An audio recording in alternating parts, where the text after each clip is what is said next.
Thank you.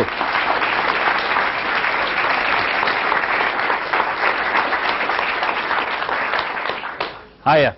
Well, these things here, by the way, are not security cameras. Keeping an eye on me, like. But they're a part of a production of a video. Because the information that I'm going to present tonight will then have the opportunity of going literally around the world, so that more and more people can realize that maybe there's just a little bit of a difference between what we're told is going on in the world and what is actually going on in the world. So in a way, I'm not just saying good evening to the people of Cardigan and Wales, one of the most beautiful parts of the United Kingdom, I must say, coming down in the car today, but also to people on many other continents that will see this at some point. Some of them will be American, some Australian, some Arabs, some Jews, some black, some white. And yet all those terms, all those symbols of division, if you like, are really an illusion, because we're all each other. We're all part of the same consciousness, all aspects of the same whole that we see expressed in life forms all around the world. The divisions in this world are in our minds. They are our creation. And that's very relevant to what I'm talking about tonight, because it is these divisions, these dogmas, these "I'm right, I've got all the answers, so you must be wrong." It's these attitudes played off against each other right across the world that fundamentally allow a few people to control the direction of the planet. Not everything that happens in the world, of course not, but its direction towards more and more centralization of power in the hands of fewer and fewer people.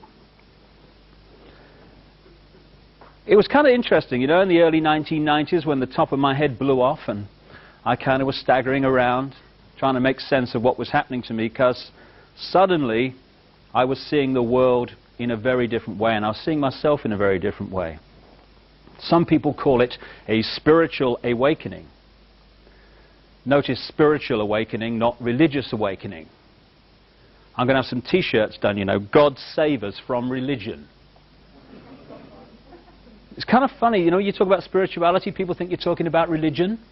Often it's the opposite. Not always, but often.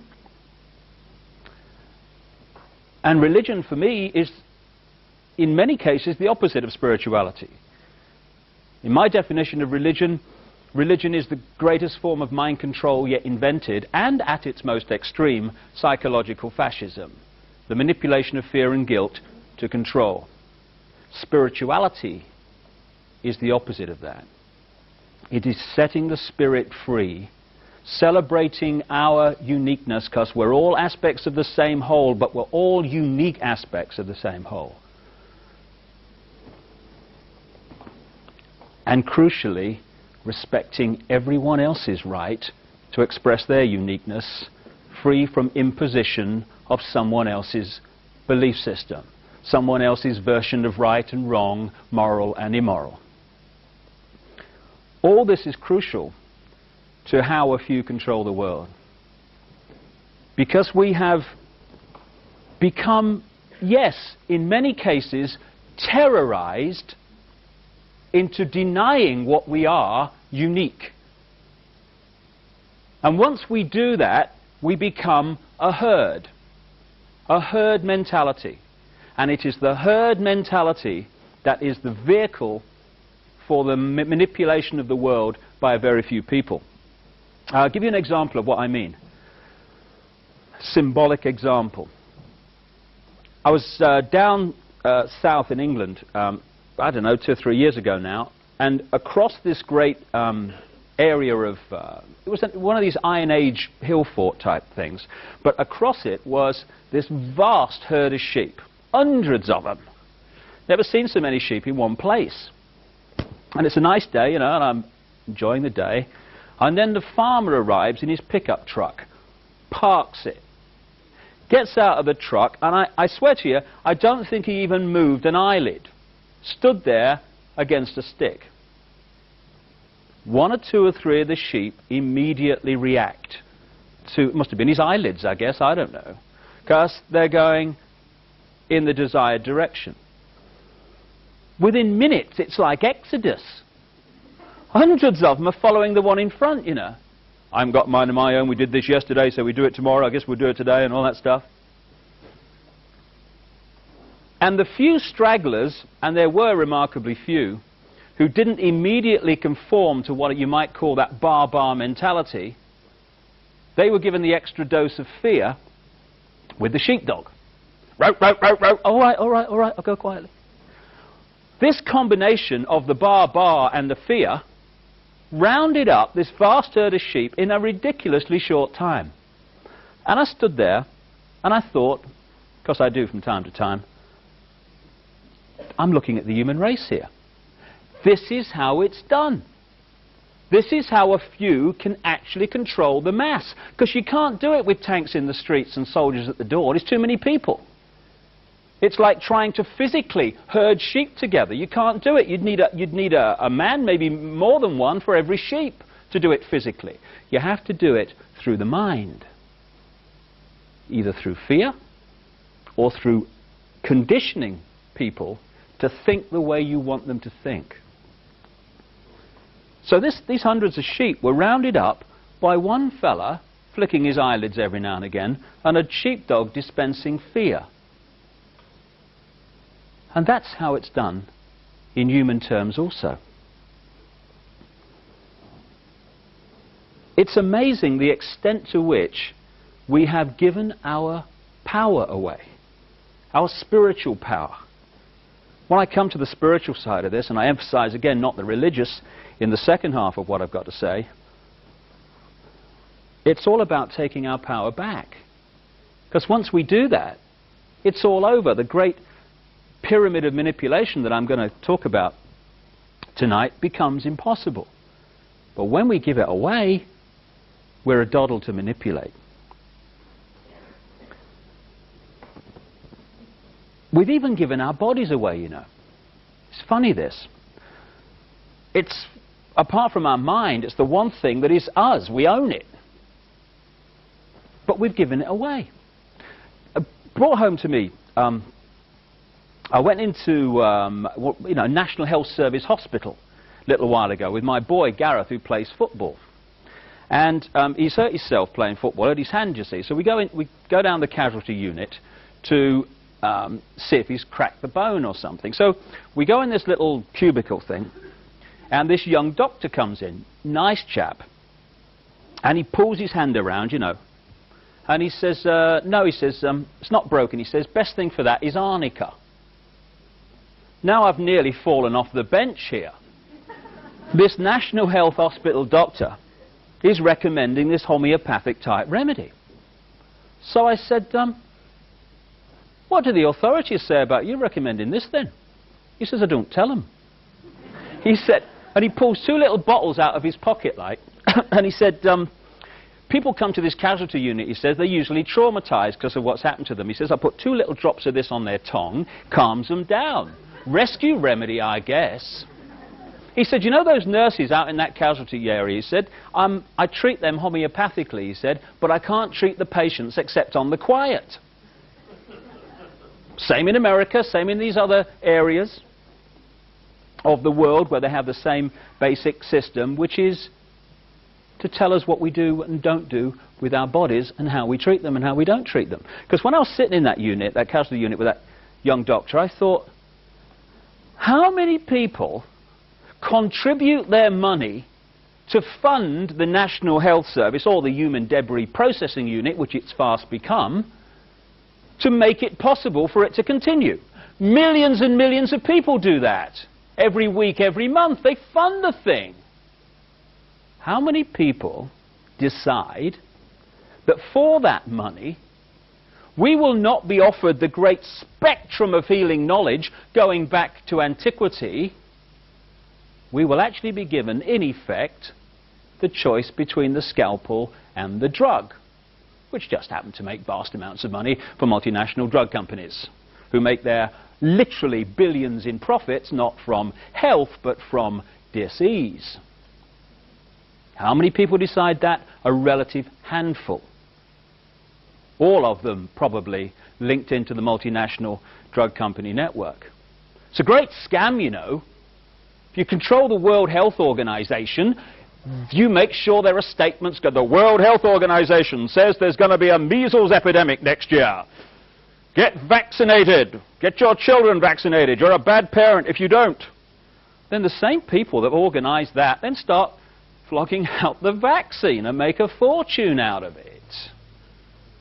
It's one of the things that I think opens up so much to what's really going on in the world is when we realize that the same force controls apparently different organizations.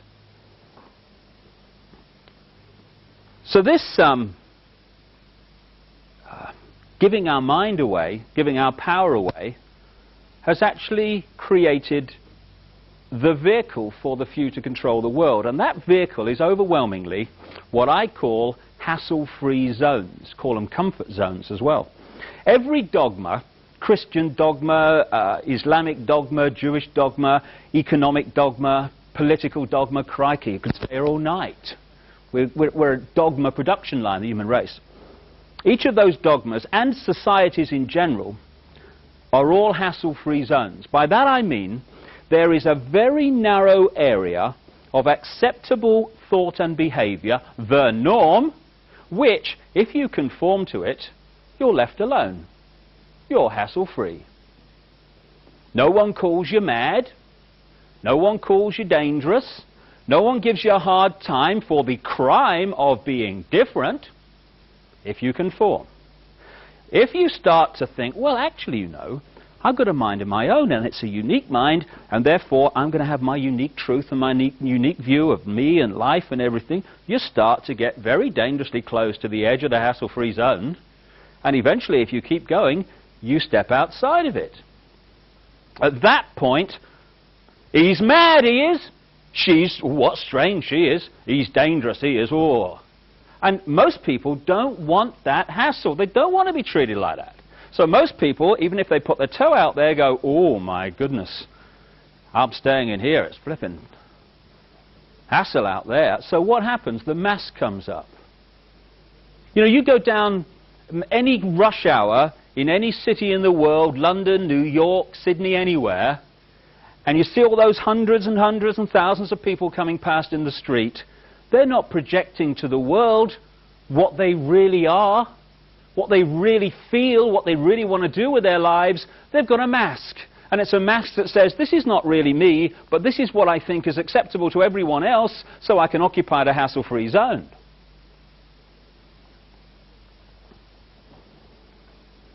And for me anyway, it's that war in the psyche between that part of us that I call I am me, I am free, that wants to flow with our uniqueness. The war between that and the part of our psyche I call oh my God, which is at the heart of emotional, mental, and therefore physical dis-ease in the world. And what it's also created is a mass schizophrenia. Because not only are we slaves to impose thought and behavior as a human race, we're also the police force of all the other slaves. Hilarious, really. When you're on the edge of the hassle-free zone and you are thinking, if I go any further in what I say and do, even though I think it's right, I'm going to meet hassle for being different. You're not standing there thinking, if I do go any further, what will Bill Clinton think of me? What about the Prime Minister of Britain? What will he say? And the Governor of the Bank of England? We're not saying that. What we're saying at that point, shall I, shan't I express my uniqueness and evacuate the hassle-free zone, we're saying, what will me mother think?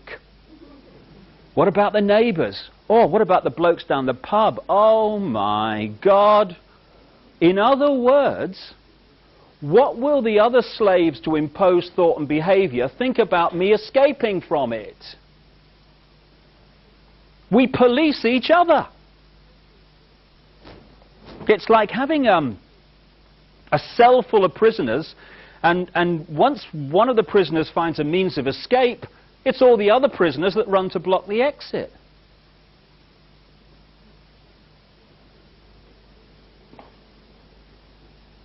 We are both the slaves, the prisoners to this imposition, and the police force of it, because everyone seems to be trying to tell everyone else what is right and wrong, what is moral and immoral, what's right for them, what they should do, what they must do, what they ought to do.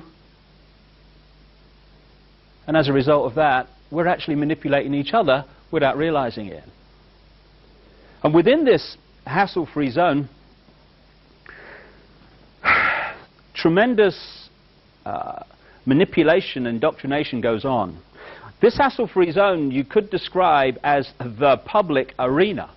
And if you look at the media, what is the media? The media is the collective police force of the hassle-free zone for anyone who steps out of it in public.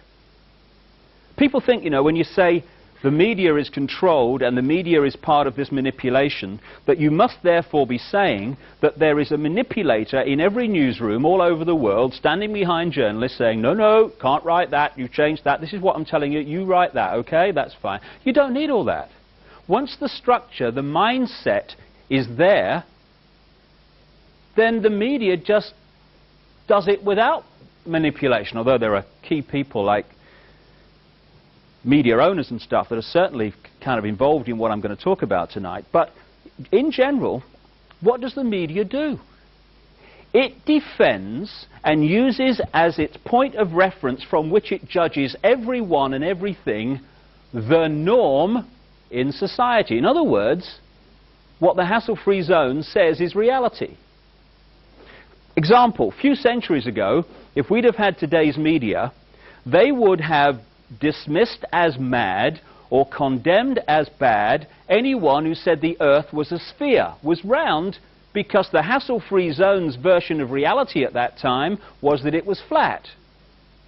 Once that reality flipped through weight of evidence and the hassle-free zone norm became the earth is actually a sphere, suddenly anyone who said the earth was flat was now off their rocker. So anyone at any time in the public eye who says or acts in ways that are outside of society's norm at that time is immediately jumped on by the media as mad or bad, because their reference point for sanity and reality is whatever the norm is. And there are several key mind manipulation techniques which are very, very powerful propaganda tools. The most effective and the most powerful, and it's used on us all the time, is something I call problem, reaction, solution. It's a cracker, this one. It's a mind manipulation technique that avoids not only opposition to what is the goal of the manipulators, it actually manipulates people to demand they do what they want to do anyway. And it's happening all the time. Once you see this technique and how it works, you watch the news and read the newspapers in a completely different light, because you start to see it happening. It works like this. You start by secretly creating a problem in the world and making sure someone else is blamed for it in the public arena, in the public mind. It could be a run on a currency, it could be a government collapse. At its most extreme, it could be a war. Because the two world wars in this century were funded, all sides were funded by the same people. Provable. The same people that funded the Allies in the Second World War and funded the Soviet Union also funded Hitler through loans from America known as the Young Plan and the Dawes Plan, and also via the German subsidiaries of American multinational companies. Why would they do that? Why would someone want to fund all sides in a war? What is good is a war? Well, first of all, on one level, it makes vast amounts of money if you're lending money to all sides and you're also selling them lots of arms and all that stuff. But the fundamental reason for a war is to change the nature of post-war society. And what we saw in the First World War and the Second World War were massive global examples of problem, reaction, solution, which work like this. The problem's created secretly. You then use the media, which isn't difficult, to wind up public opinion in relation to your manufactured problem to the point where public opinion utters the classic words, something must be done, this can't go on, which is always followed by, give my power away, what are they going to do about it? And at that point, those who created the problem and got someone else to be blamed for it wound up that public reaction, then openly, in the public arena, in the parliaments of the world, in the newspapers and on the television, offer the solutions to the problems they have created. And in doing so, they get vast numbers of people to demand what they want to do anyway. For instance, if you want more cameras in the streets, crikey, they're going up all over the place in Britain. If you want more cameras in the streets, you want a more armed police force, you want more authoritarian laws, greater erosions of freedom, and you want the public to demand you do it, then get the public frightened of crime. Either let society break down so there is more crime, or emphasize crime to be worse than it really is in some areas. Get people frightened, and the first thing people do when they're in fear about something is they look for someone out there to protect them from what they're frightened of. So, get people frightened that they're going to be burgled, get people frightened they're going to be mugged in the street, and they'll demand you take the freedoms away. They'll demand cameras in the streets and more authoritarian laws. I turned on the BBC Radio, Radio 5 last year, and they had an item on cameras in the streets, because they're going up everywhere, these things, you know. You want money for homeless people? Oh, the economy's not too good, you know, you have to wait for these things. You want cameras in the street? They'll write the cheque. And this guy was from a council in East Anglia, Norfolk, I reckon. And he said, to be honest, he said, crime rates in our area don't justify cameras in the streets. He said, but our people think they do, so we're putting them up to make them feel better. Problem, reaction, solution. And we have a very topical example of that in the last few years, Bosnia.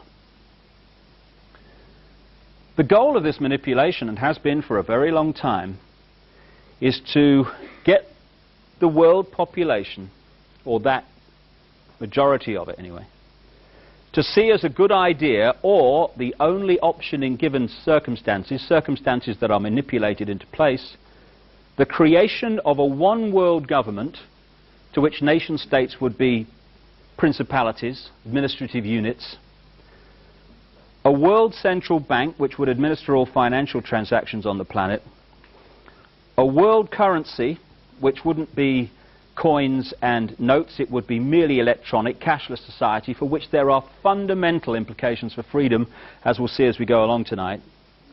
A world army under centralized control, with nation-state armies dismantled under the justification of seeking peace, and a microchipped population linked to a global computer, the latter of which sounds bizarre to many people on first hearing, except that we are ridiculously close to it and the technology already exists. So if we take one element of that under problem, reaction, solution, the world army, and relate it to Bosnia. Under this mind manipulation technique, the last thing you want is for the status quo in Bosnia, whatever it is, to be working, because then you haven't got a problem and you're in real trouble. So you make sure the United Nations peacekeeping operation is not only shown globally to be ineffective, it's actually severely embarrassed. Problem. The more horrific pictures come out of Bosnia, and my goodness me, they have over the last few years, understandably, the louder comes the public and political reaction. Something must be done. This can't go on. What are they going to do about it? And what has been the solution? A 60,000 strong world army under centralized control, the biggest multinational force assembled on this planet since the Second World War. Exactly what the manipulation requires. And later I'll put forward some more evidence to suggest that that is exactly what the goal of Bosnia is. Starting a war is a doddle. You know, there's no one in this room, I would say, that wants a fight tonight. Okay, fine. But I could go into this audience and I could start a fight with somebody. They would defend themselves. Other people in the audience would come to help them out. Suddenly, an audience that does not want a fight would be chaos, with fists and hands and arms everywhere. Take that to the global level with armies, and starting a war's a doddle.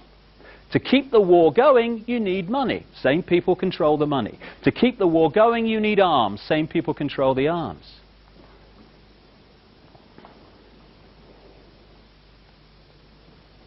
The way that this can be done with a very few people, at the peak, that is because if you look at every organization today, be it a university, a school, a government, a secret society, anything, a multinational company, business of any kind, they're structured as a pyramid. The pyramid is the structure of society today. I believe that we're actually moving in this spiritual awakening that's going on now from the pyramid to the circle, which is a very, very different way of people contributing to society. But at the moment we have the hierarchy, the pyramid, which works like this. In any organization, you've got a very, very few people at the peak of the pyramid. That very few people know exactly what that organization's about, what its real agenda is, what it's really trying to achieve. The further you come down from that peak in any organization, you're meeting more and more and more people who know less and less and less and less about what the organization's really about. They only know their part. The CIA call this compartmentalization, keeping from everyone else in the pyramid how what they're doing in apparent innocence links in with what other people are doing in apparent innocence to produce a very sinister pattern.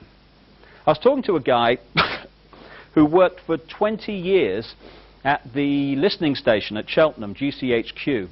And he was telling me that that building is actually structured under this process of compartmentalization. If you work at GCHQ, you have an electronic card which only gets you in that part of the building where you work. You can't get anywhere else. So the only people in GCHQ who know everything that's coming in, how it fits together and what's really going on, what the real pattern is the very, very few people at the top. This is how it works all along. The Freemasons are a classic example of this. When you say that the Freemason secret society is involved, people think that you must be saying that every Freemason wants to manipulate the world to global dictatorship. Utterly ridiculous. Of course they don't. But if you look at the Freemason structure, the vast overwhelming majority of Freemasons in the world, you know, the ones that go down the local lodge and roll their trouser leg up and show their left thing or whatever, you know. Strange. I've always wanted to do that. It'd be a bit of fun. They never get higher than the bottom 3 levels of degree, the overwhelming majority. But in the Scottish rite of Freemasonry, which pervades much of world politics, particularly in America and other areas, there's another 30 degrees above that, to the 33rd degree, which the vast majority of Freemasons never get near. And there's another 13 levels not officially accepted to exist, which some people call Illuminati degrees, which at that level, the Freemason secret society is in a different universe to the part where the vast majority of Freemasons exist, right down here. Compartmentalization. This is how it works. So every one of these institutions that control the direction of the world and our daily lives is a pyramid. The banking system is a pyramid. You go into the local bank, the person you meet across the counter won't even know what's going on in the bank manager's office behind them, let alone what's going on at board level and higher. I met a guy only last weekend who'd been in the bank. He's retired now, but he worked for a big British bank, and he worked to a very, very high level in it. And he heard me speak, and he came up to me afterwards and he said, you know, it's right, you know. He said, because I got very, very high in this bank, but there is an echelon above where I got that no one can get unless they are chosen by this elite few. So the banking system is a pyramid going to a peak.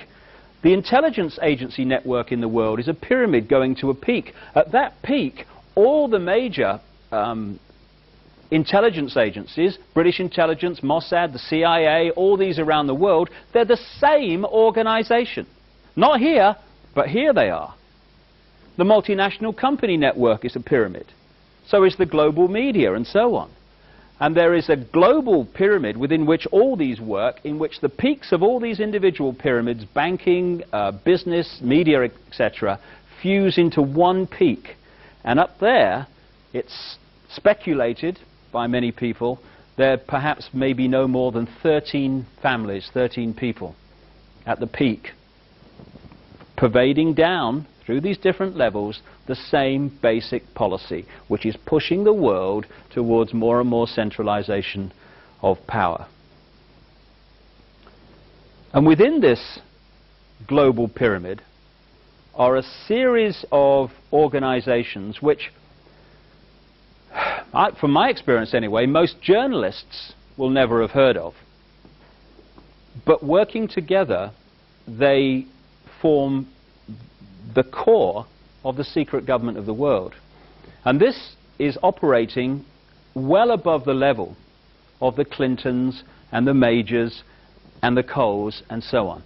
Indeed, they are manipulating events to make sure that their people get into positions of power.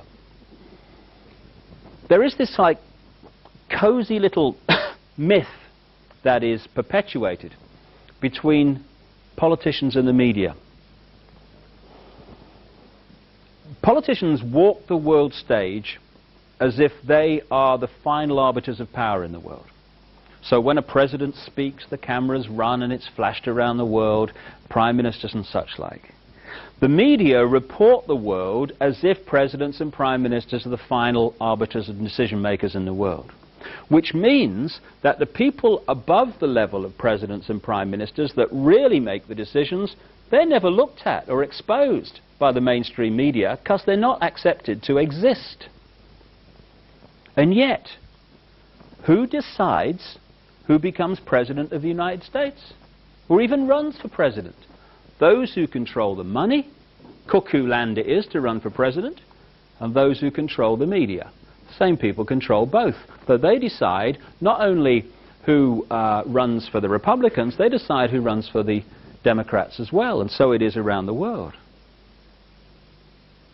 This group of organizations began to be created after the establishment of a secret society in Britain, because Britain's been a real center for this. A secret society called the Round Table, involving a guy called Cecil Rhodes, after which Rhodesia, now Zimbabwe, was named. In 1919, the Versailles Peace Conference, the American members of this Round Table Secret Society, who just happened to be, merely coincidental of course, the main players behind the American government that went in and fought the First World War, met at the Hotel Majestic in Paris with the British members of this secret society, which, yet another coincidence, just happened to be the key members of the British war cabinet in the First World War. And they decided to start to create offshoot organizations which, working together, would constitute the secret government of the world, or a big chunk of it. The first of these organizations was set up in London in 1920, called the Royal Institute of International Affairs, also known as Chatham House. Again, these organizations are pyramids, with most people involved in them not realizing the real agenda. And all these organizations are projected at the world as this term that's emerged over the last 20 years, think tanks, debating organizations. In 1921 came the next in these organizations. The American version of the Royal Institute was known as the Council on Foreign Relations. Now, since 1921, virtually every president of the United States has been a member of the Council on Foreign Relations. The Royal Institute of International Affairs works to control British domestic and particularly foreign policy. Don't matter who's in, Labour or Conservative, same people run the show, which is becoming more and more obvious. And the Council on Foreign Relations in America is there to control and manipulate American, particularly foreign policy, but other policies also. After the Second World War, when we had more centralization of power, because we've had 2 wars in this century now, something must be done, this can't go on, what are they going to do about it? After the First World War, the world was more centralized in terms of power. After the Second World War, it was even more centralized. That was the game, that was the idea, the goal. 1954 came an organization which today is probably the key organization in this network, called the Bilderberg Group. Bilderberg Group met officially for the first time in 1954 at the Bilderberg Hotel in Oosterbeek, Holland, under the chairmanship of a member of the Dutch royal family called Prince Bernhard. He has an interesting CV. He was, according to many published works, a member of the SS before the war, worked for German intelligence during the war, and then became a major shareholder of Shell Oil after the war. The present chairman of the Bilderberg Group is Lord Carrington, former British cabinet minister and foreign secretary when the mistakes were made that led to the Falklands War. He resigned as the result of those mistakes and was given the job as Secretary General of NATO. Nice work if you can get it. Lord Carrington and his buddy Henry Kissinger come up everywhere. They are 2 of the super gophers of this manipulation. They're not top of the pyramid people necessarily, though Kissinger is up there. They are people who go around manipulating into place the policies decided, playing one off against the other and such like. The Bilderberg Group, like all these others I talk about, have among their number the top people, and I mean the top people, in global politics. Not Fred Jones, MP for, you know, Margate East or something. Prime Ministerial, Presidential, Ministerial and Leader of the Opposition level I'm talking about. The top people in global banking, the top people in the global multinational company network, in the global military. The Secretary General of NATO is always there. Indeed, it's a Bilderberg appointment, that post. The top people in the global media. The Bilderberg Group has a steering committee which meets all the time, monthly, usually in Britain, to discuss policy and keep this program going of centralization of power towards world government stuff, which incidentally the European Union is a stepping stone towards.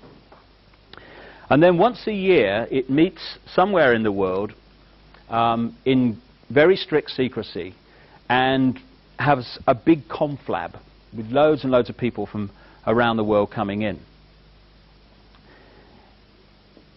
They try very hard even to keep quiet where they're meeting, never mind what they're actually discussing. And I had a series of amazing coincidences when I was writing the book And the Truth Shall Set You Free, for reasons I'll talk about when I come to the spiritual, which put me in the right place at the right time to see things happen or gather information. And one of those things happened in relation to the Bilderberg Group. Last June, I was invited to stay with a schoolteacher friend of mine in Switzerland. The trip had been arranged for about 6 to 9 months. The tickets had been organized. It was all set a long time in advance. About 5 days before I left for Switzerland, I got a letter, a kind of round-robin letter, from a journalist in America who works for an alternative newspaper and has dedicated his life, in effect, to chasing these organizations, particularly the Bilderberg Group, finding out who's involved, what the agenda is, what they're trying to achieve and stuff.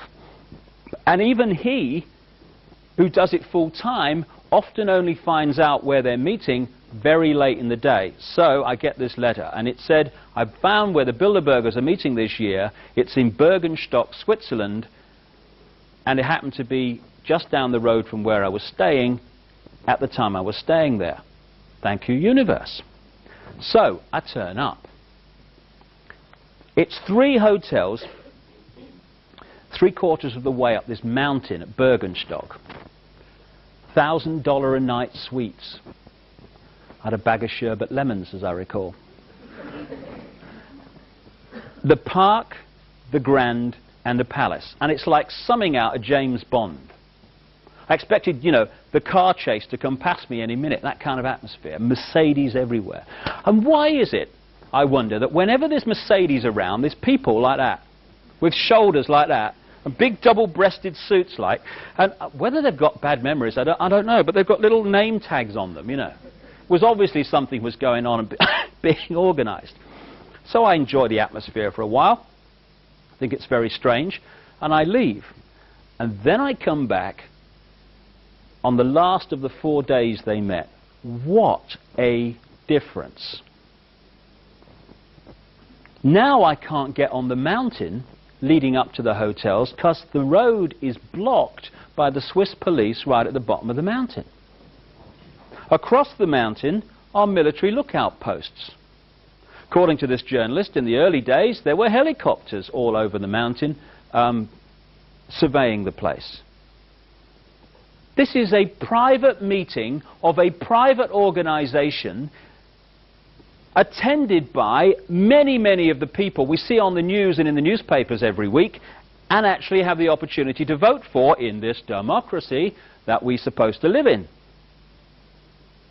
Incidentally, one of the great myths I feel we need to get over is the fact that democracy is freedom. No, it's not. It's a con trick.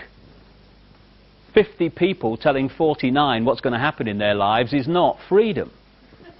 Or in our electoral system in Britain, about 35 telling the rest what's going to happen is certainly not freedom. But freedom and democracy have become interlinked, so one means the other. So we're in a democracy, we are free, so we accept it, when we're actually in a tyranny. Anyway, I thought I'd play the ignorant tourist in Bergenstock, you see, which I did with remarkable aplomb. So I come up to the roadblock, like, and this Swiss policeman comes over. I knew he was a Swiss policeman because on his back it said Swiss police. You know, my observation is, my powers of observation are unbelievable that day. This is a nice man I'm talking to here, spoke very good English. And I said to him, look, I said, I came here the other day and I went up there, what's the problem today? It was very obvious he didn't know exactly what was going on, but I remember what he said. He said, it's top secret,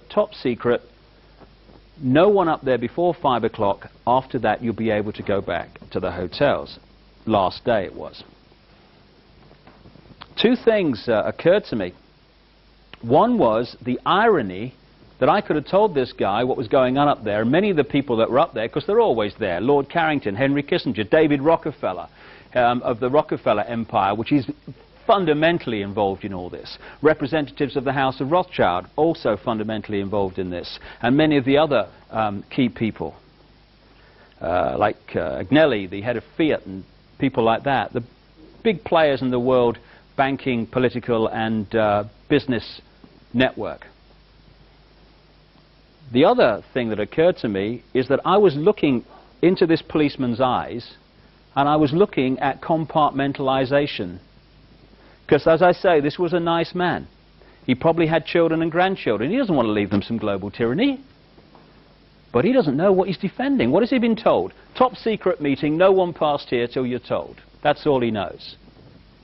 So although he doesn't want to leave his children, not all of the people up there, because some of them are manipulated too, but what the core of that organization wants to leave his children, he doesn't want to.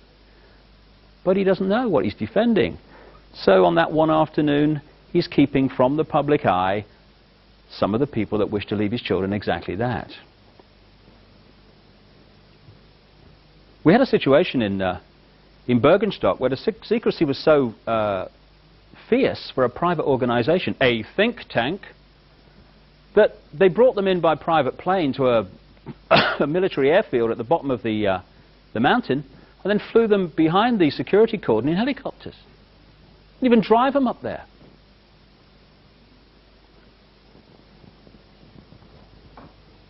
And it's amazing how if your attitude turns out to be the right attitude for the people that control that organization, how your career can soar after you're invited to these conflabs.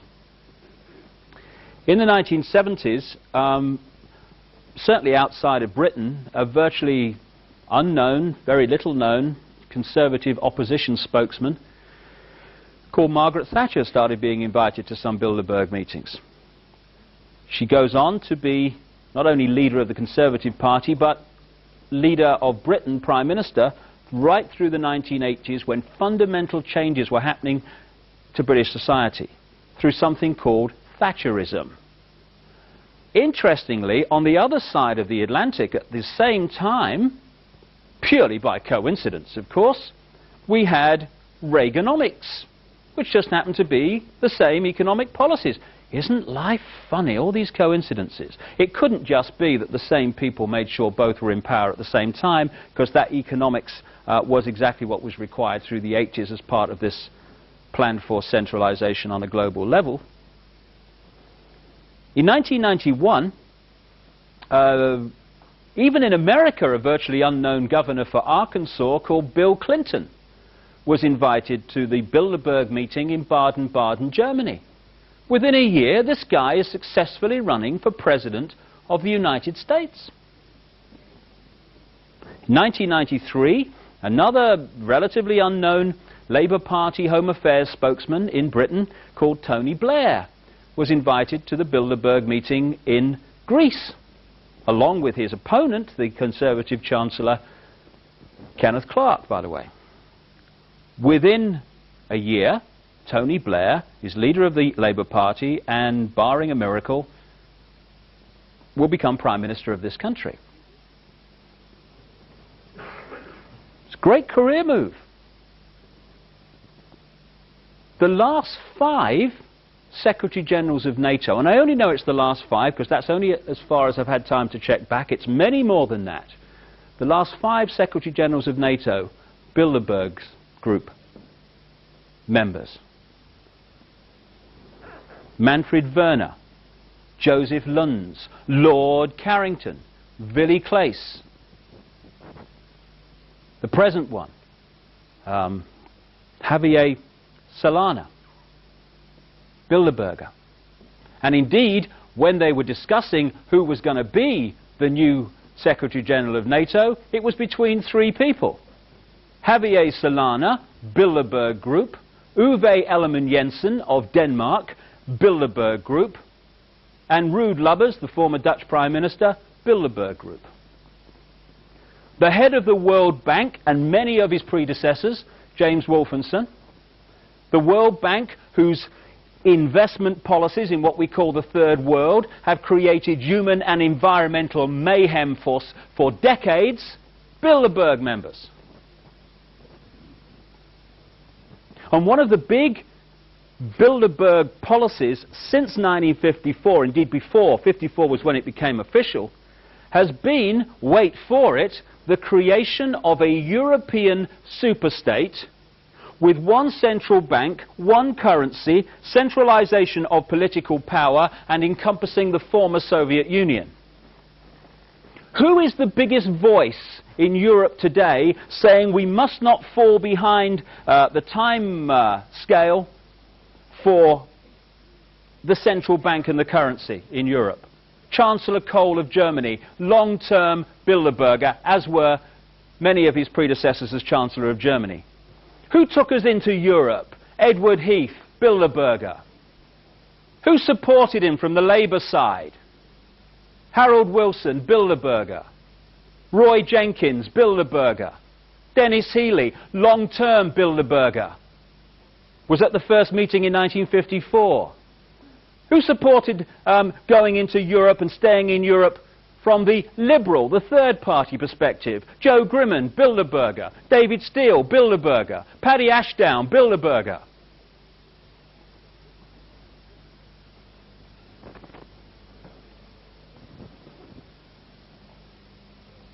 The key posts that control decision making, which pushes further and further towards centralization of power, all or most of which, increasingly all, are peopled by members of these organizations. Now this may be a magnificent coincidence, or it may be that we need to know what's really going on in front of our eyes here. The last of these organizations I'll mention briefly is called the Trilateral Commission. Because of its name, as its name would suggest, it's there to coordinate the same manipulation between three parts of the world: America, Europe, Japan. It was set up in 1972-73 by David Rockefeller, one of the key men behind the Bilderberg Group and the Council on Foreign Relations, and a guy called Brzezinski, university guy, was in the Carter administration. And the Carter administration is very relevant here because the Trilateral Commission is a very good example of how you can manipulate events with all these organizations working as one, because many people are actually members of a number of them at the same time. The goal, the first goal of the Trilateral Commission in 72-73 was to put one of its members in the White House as President of the United States as soon as possible. It managed it at the next election when Jimmy Carter became President of the United States. The Carter administration was like a who's who sports and social club annual outing of the Trilateral Commission, an organization that had been going for about 3 or 4 years at the time. Walter Mondale, Vice President, Trilateral Commission. Secretary of State Cyrus Vance, Trilateral Commission. National Security Advisor, a key post in America, this guy Brzezinski, who actually helped to set up the Trilateral Commission. And from there downwards, the Carter administration was awash with members of the Trilateral Commission and the Council on Foreign Relations. Now, because we have choice, because we live in the land of the free, people then replaced the Democratic Carter administration with the Republican Reagan-Bush administrations, which were also awash with members of the Trilateral Commission and the Council on Foreign Relations. And then the Republicans were replaced by the Democrats, because we have free elections. And Clinton Democratic administration is awash with members of the Council on Foreign Relations and the Trilateral Commission. I'll tell you what it's like. In the high streets of Britain, there are 2 electrical retailers called Currys and their opponents Dixons. So some people go into Dixons and they say, I had a bad time at Dixons, you know, I don't like them, I'm going to go to Currys and give them my money, I am. They're owned by the same people. The 2 major roadside restaurants in Britain, Happy Eaters and Little Chefs, owned by the same people. The competition is actually an illusion. Different name above the shop front, same people with their hands on the wheel. That's what happens in global politics.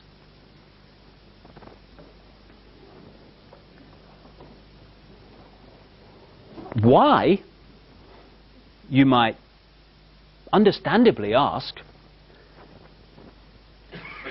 aren't we told about this by the global media?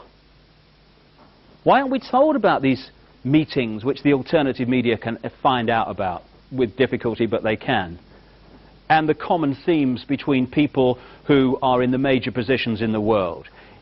How people from apparently different sides in politics who argue in public are actually attending the same meetings of organizations with a proven agenda of world government, world central bank, world army, world currency, microchip population. I offer this as a possibility.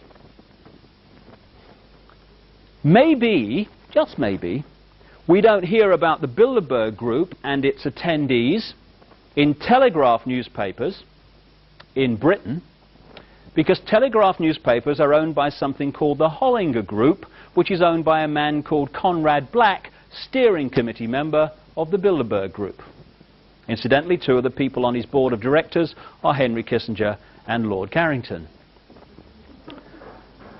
Maybe we don't hear about any of these organizations and their agenda in Rupert Murdoch's News International in Britain, which owns stream of newspapers and Sky Television, very much involved with, of course, because the former executive chairman of News International and still a board member is a guy called Andrew Knight, core steering committee member of the Bilderberg Group. Maybe in America they don't hear about any of these organizations in one of their most influential newspapers, the Washington Post, because the Washington Post and a great long stream of other organizations and publications are actually owned by Katharine Graham, who's owned the Washington Post going back to Watergate and beyond, where they were very much involved, of course, in removing Nixon, because Katharine Graham is a member of the Council on Foreign Relations, the Bilderberg Group, and the Trilateral Commission. Key members within the hierarchy of the Los Angeles Times, the New York Times, and a stream of other major publications all around the world are controlled or owned by members of these organizations. None of them ever mentioned them. Isn't that funny? So what we're looking at here are organizations within organizations. So while apparently people in the banking system here appear to be isolated from the political system here and the media here, actually there is one central organization which actually manipulates and coordinates a policy among all these apparently unconnected institutions of the world. Which kind of brings us back to Bosnia. I believe passionately that Bosnia is a horrific case of problem, reaction, solution, bringing into being, or very much closer, the establishment, the precedent established of a world army.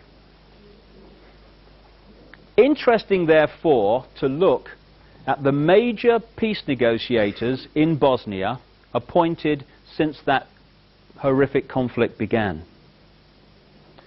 The first European Union peace negotiator appointed was Lord Carrington, President of the Royal Institute of International Affairs, Chairman of the Bilderberg Group, member of the Trilateral Commission. He was replaced as European Union peace negotiator by Lord David Owen, Bilderberg Group, Trilateral Commission, who was replaced by Carl Bildt, former Swedish Prime Minister, Bilderberg Group. At the same time that they were working on behalf of the European Union in Bosnia, the United Nations peace negotiators, who were working with them, very close with them all the time, were Cyrus Vance, Bilderberg Group, Council on Foreign Relations, Trilateral Commission, and he was replaced by a Norwegian, Thorvald Stoltenberg, Bilderberg Group, Trilateral Commission. When they failed to achieve peace, out of the blue, amid worldwide publicity, came an independent peace negotiator, Jimmy Carter, first Trilateral Commission President of the United States, Council on Foreign Relations member. Then came the group of people who negotiated the so-called Dayton Agreement, which led to the World Army situation. These were Bill Clinton's peace envoy, Richard Holbrooke, Bilderberg Group, Trilateral Commission, Council on Foreign Relations. He answered to the Secretary of State, Warren Christopher, Council on Foreign Relations, Trilateral Commission, who answered to Bill Clinton, Bilderberg Group, Council on Foreign Relations, Trilateral Commission. The World Army in Bosnia is now commanded by Admiral Leighton Smith, Council on Foreign Relations, and the civilian part of its operation is headed by Carl Bildt, Bilderberg Group. We are looking at a gigantic contrick before our eyes. We don't live in a democracy in this country or in America and these other places. We live in a one-party state where the same force from the peak of the pyramid string pulls all sides. A few years ago, they had a democratic election in America, and what appeared to happen was that George Bush, Republican, was replaced by Bill Clinton, Democrat. But what actually happened? George Bush, Council on Foreign Relations, Trilateral Commission, 33rd degree Freemason, funded by the Rockefellers, was replaced by Bill Clinton, Democrat, Council on Foreign Relations, Bilderberg Group, Trilateral Commission, 33rd degree Freemason, funded by the Rockefellers. We're free, honey. Play the national anthem. One-party state. Different names above the shop fronts, same people control whatever. Which is why, as we all say all the time, it doesn't matter who you gets in, they still do the same. Of course they do. Because the same people are string pulling the whole show. Nothing for me sums up the scale to which we have conceded our power to control our own lives than the world financial system. I love this one, me. Now, one of the great diversion techniques that's used upon us is to make very simple things, which the world financial system is, sound ever so complicated. So what we have almost every night on the news, we have economists wheeled in front of television cameras, surrounded by computer screens, talking in a language we don't understand. I think it's the Chancellor's M3 policy. I thought the M3 was a motorway. I don't know, something to do with money, apparently. I don't know. It's the public sector borrowing requirement. And so they go on. Oh, God, it's boring. What's on the other side, you know? And so we switch off, understandably. And yet, the world financial system is as simple as can be. It can be summed up in one short sentence. You lend people money that doesn't exist, and you charge them interest on it. That's it. Everything else comes out of that. This world is up to its neck in debt on money that has never, does not, and will never exist. And we stand for this. And the great prison that the human race lives in, as I'll come to in more detail when I look at the spiritual reactions to this, is the fear of what other people think of them. That's the prison we live in. That's the great limiter of our potential. Alongside that, when you ask people, why aren't you really doing what you really want to do with your life? Invariably they say, because I've got to pay the mortgage, mate. Understandable. So, the more you can get people, businesses and governments in debt, the more you can artificially inflate the cost of the basics of life, the more you are pressurizing people to serve your system, be a robot and a clone of it, so that they can earn the money to pay for the basics of life. This is why the world financial system has been designed as a prison. Banks are lending, as a matter of course, £10,000 and more for every £1,000 they actually have deposited. If everyone went to the banks tomorrow and took out what they theoretically have deposited there, the banks would be bankrupt so many times it'd be in the Guinness Book of Records. They haven't got it. So when we take out a loan, oh, please tell me, Mother, this is not true.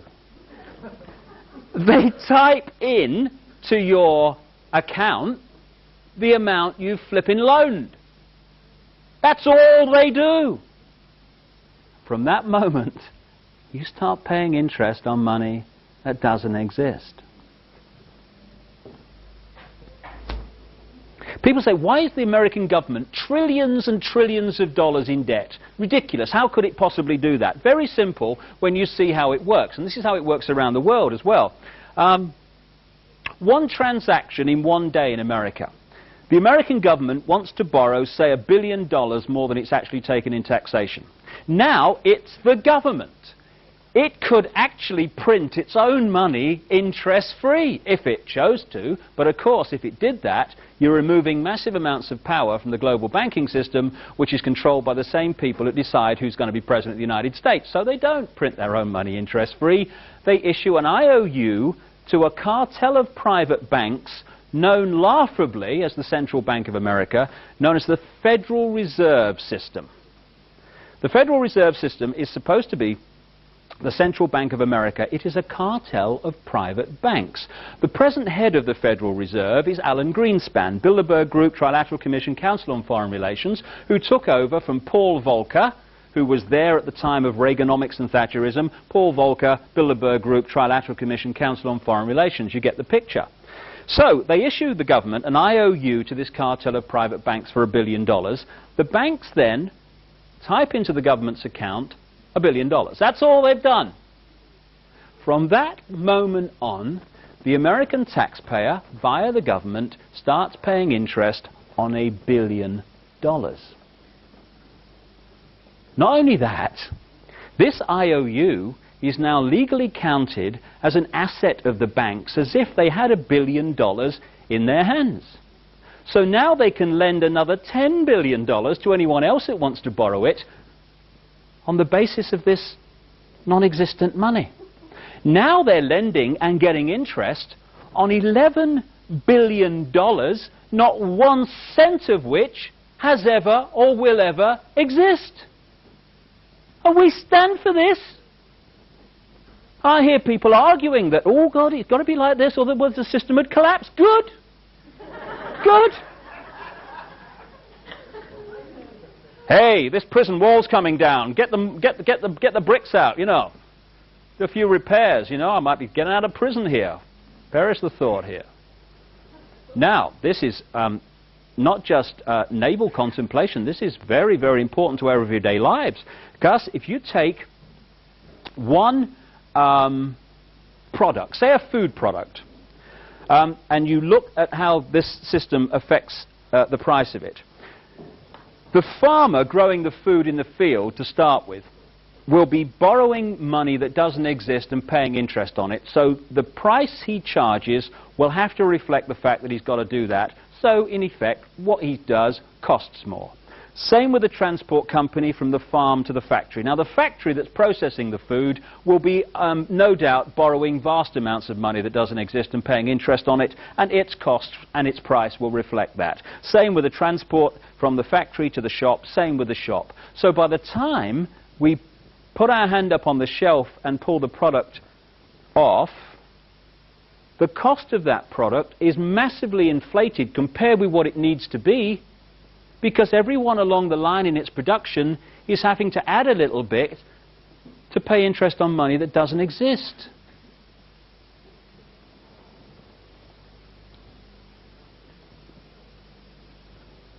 Wake me up. This is why we buy 3 houses to live in one.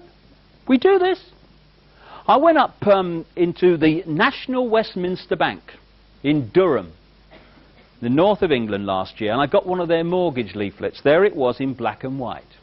If I take out a loan to buy a house from the National Westminster Bank of £50,000, I will pay them back £152,000. I will buy 3 houses for the privilege of living in one, and my mortgage payments will reflect that. Therefore, the pressure for me to serve the system, to earn the money to service that debt, will be greater. And what did it say on this leaflet? The National Westminster Bank, we're here to make life easier. Great question, I found anyway, because all this is flipping opened up to me in the last few years. I didn't come out the womb saying I know it all. You know, I can see what's going on. It's just information that's opened my eyes in the last few years. And one of the questions that I've realized opens up so much, it's a very simple one. Who benefits? Who benefits, for instance, from me accepting the version of events about the Oklahoma bombing and many other things that various media organizations and official governments and stuff are telling me is the right version of events? Who benefits? Well, who benefited from the Oklahoma bombing? Anyone who wanted to centralize more power in the law enforcement agencies in America certainly has benefited from that. And as Bill Clinton said 24 hours afterwards, we must have an easing of restrictions of on the military's involvement in domestic law enforcement. Problem, reaction, solution. And there's so much about that Oklahoma bomb that has never come to light publicly in the main arena that I've seen, and I tell you, the government version of events is a farce and a complete lie. Anyway, who benefits from us buying 3 houses to live in one? Another part of that question. Well, say the house costs £60,000. The builder who actually creates the thing and makes it a reality, he don't benefit from me buying 3. He's paid out the 60 grand. He's paid out on me buying 1. The guy who produces the materials to the builder so he can build the house, he's paid out the 60 grand. Everyone who actually creates the house is paid out of me buying 1. One person and one person alone benefits from us buying 3 houses, sometimes more, to live in one, and that's the guy who's lending us money that doesn't exist and charging us interest on it. And we stand for this. And a few people can't control the direction of the world. Well, we'll give our power away to this extent. It's a doddle. Interestingly, 2 presidents of the United States in the history of that country have suggested and in some small way begun to introduce interest-free money that wasn't borrowed from the banking cartels and interest paid on it. Those 2 presidents were Abraham Lincoln and John F. Kennedy. They have one other thing in common, you might recall.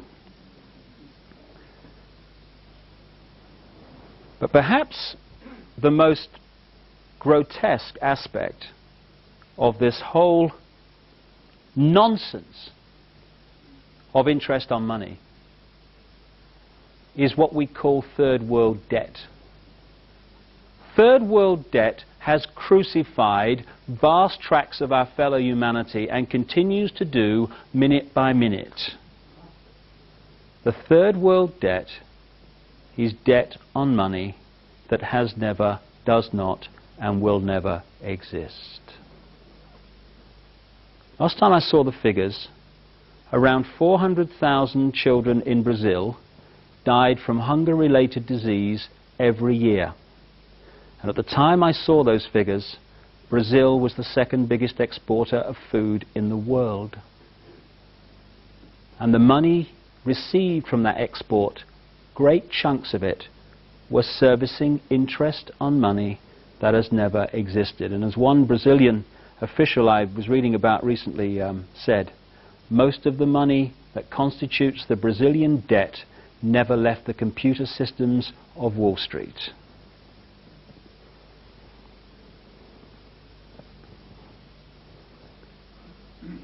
My God, it's time for a turning of the tide.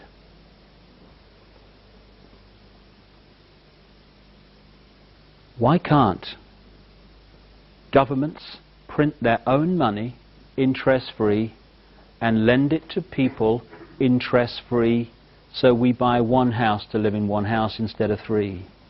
So we don't have to inflate the price of everything because everyone's got to service interest on money that doesn't exist. Why? Because it's possible.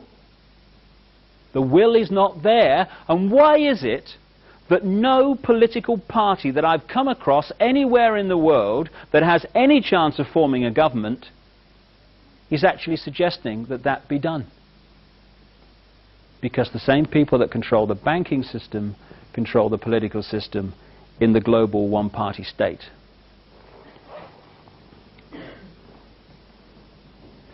There's one other thing I'll talk about before I look at solutions, which are very simple. Very simple. And that's the microchipped population.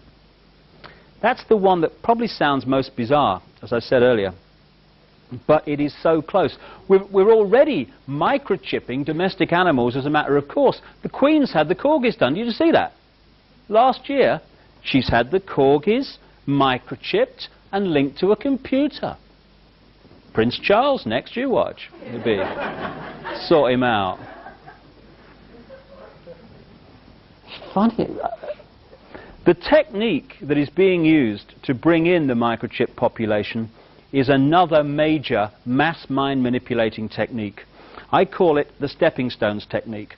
And a very good example of that is the European Union and what they have in America, the North American Free Trade Agreement, which is a free trade area, which is where the European Union started out, if you recall, and also what's happening in another free trade area in the Pacific Australia area known as APEC. The idea is to have the world government, and the bank and all the rest of it, and the next stage down from that will be the European Union, the American Union, which will be this North American free trade area, right the way through the Americas, from North to South America, in an American version of the European Union, and a Pacific version of it. They will be the three next stages down from the world government. And the stepping stones technique is how they're being introduced. If you take the European Union, if you started out at the end of the last war, and what we're heading to now had been suggested, one bank, one currency, centralized control of a superstate. Understandably, I know what my father would have said, who fought in that war. Excuse me a minute, can I just have a quick word here? We've just spent the last 5 years with 55 million people killed and many more severely injured to stop that happening. And you're asking us to do it without a bullet being fired. You must be joking. Go and have a cup of tea. So, what the stepping stones technique does, although it knows where it's heading, it does it in stages. It gets away with what it can get away with first of all, and then starts to move it along, and it presents every step as independent of all the others, so you don't see the pattern. So what was suggested after the last war, not a European superstate, because that had no chance at that time, it was the common market, just a free trade area, ladies and gentlemen, nothing to worry about. And by the way, if we don't join, we starve. Little problem like that, you know. Well, we'd better join then, I guess, you know. So, suddenly, some of the states of Europe start to fuse their economies together in a free trade area. Now we're in the web, because it's suggested very strongly that if anyone pulls out, there will be economic chaos, certainly in the short term. So now we're in the spider's web. So the process then starts of evolving a free trade area into a European centralized superstate. And first we start having commissions which start dictating to nation states. Then we have talk about the central bank. And interestingly, you know, one of the things that was put forward to justify the one currency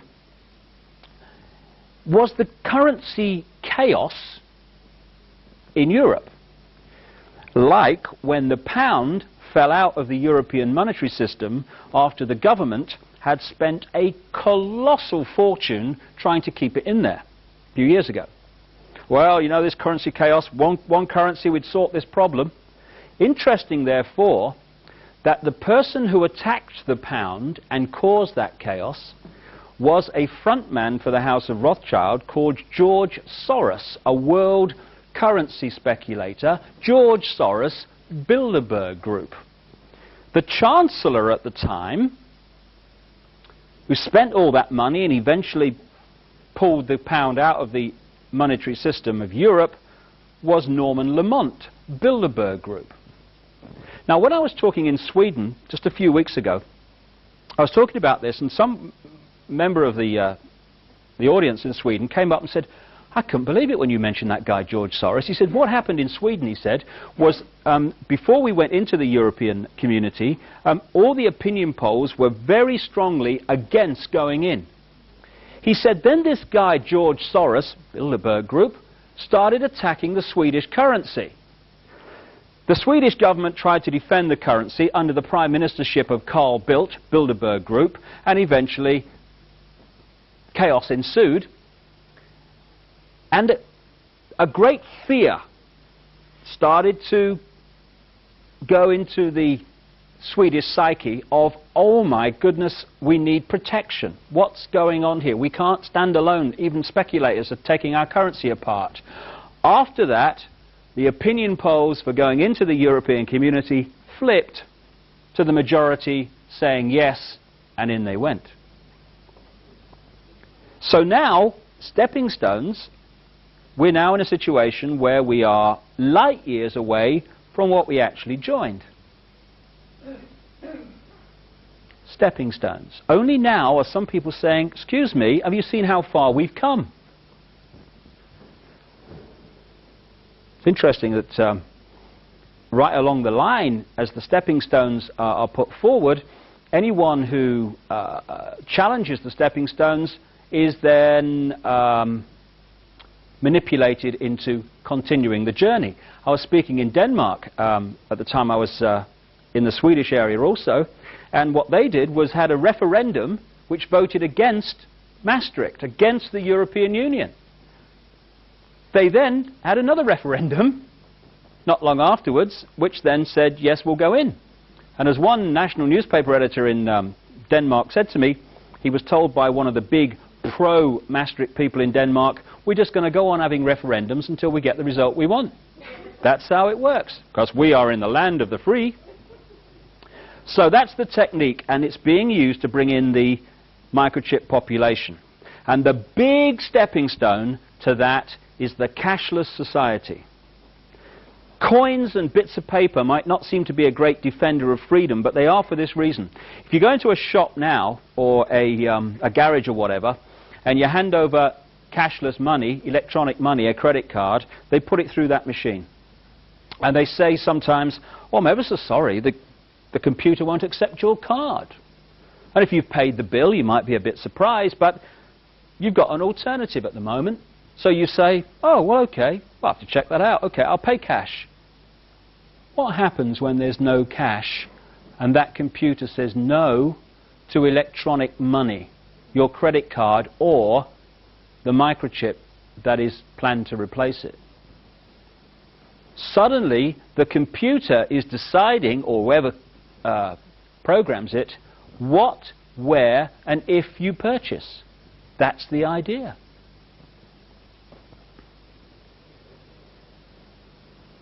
And if there's one thing in all this that is most important to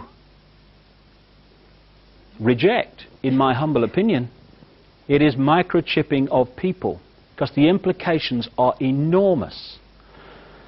Some electronics people who've seen this sort of thing emerging have started to speak out. I've been reading some stuff by a guy in America called Carl Sanders, an electronics wizard.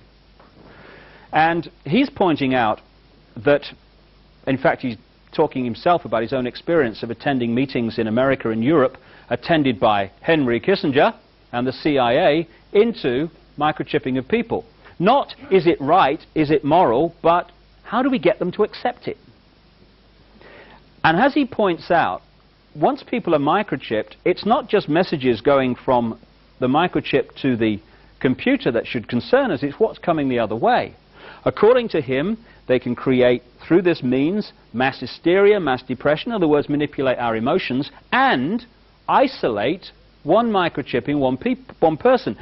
I got some idea of the possibilities when I realized how Sky Television works. You know this satellite television network we have in Britain? Well, if you want to join the Sky network thing, okay, you send your money off or whatever, and they send you a card. And it's programmed to descramble the channels you've paid for. Very straightforward. But if you want more channels than you've paid for once you've got the card, you would think, well, I did anyway, that you would send them more money and they'd send you another card programmed to descramble the channels you want added to it. No, no. What you do is you pick up the phone and you ring their number. It's in Scotland, I think. And they say, okay, what channel do you... Oh, I'll have that second movie channel, mate. Thank you very much, yeah. And they say, okay, put your television on the channel that you want, all fuzz, scrambled. So while you're still on the phone, they say, okay, just tell me what's happening to your screen. Only the channel appearing before your eyes, that's all. So I thought, how do they do that?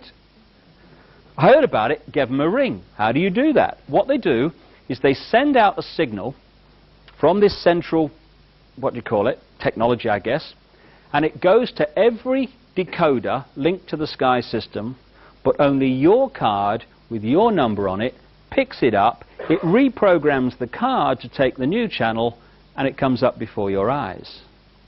When you think there are two types of science in the world, there's the one that is taught in the universities and appears on the television, and there's another one that is light years ahead, secret science. What they can actually do compared with what we see they can do with things like the Sky television example are vastly, vastly advanced.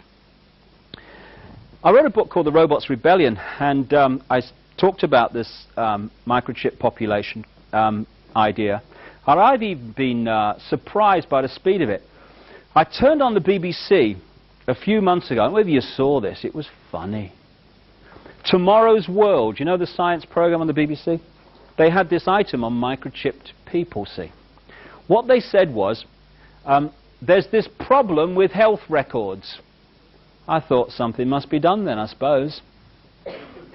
The problem, apparently, was that they don't keep health records for long enough. So they're suggesting microchipping people with their health records to overcome this problem. Now, I never went to university, but I can actually see a solution to the problem of not keeping health records for long enough. Keep them longer. There you go. Let's all go and have a cup of tea. That's that sorted out. No, no. No, no. No, that's too simple. We've got to microchip people. The other thing they said was that doctors would like to have access to medical records if people have an accident. So microchip them. So, takes things on. I don't know about you, but when I was a kid, my mother was always saying to me, "You have clean underpants on now, Dave, you might have an accident." You ever get some of that? Yeah. My mother's worst nightmare was not me having an accident so much as me having an accident with dirty underpants on. That was her worst nightmare. But all these years later, we've moved into the modern world. Now it's, you make sure you're microchipped, Dave, you might have an accident.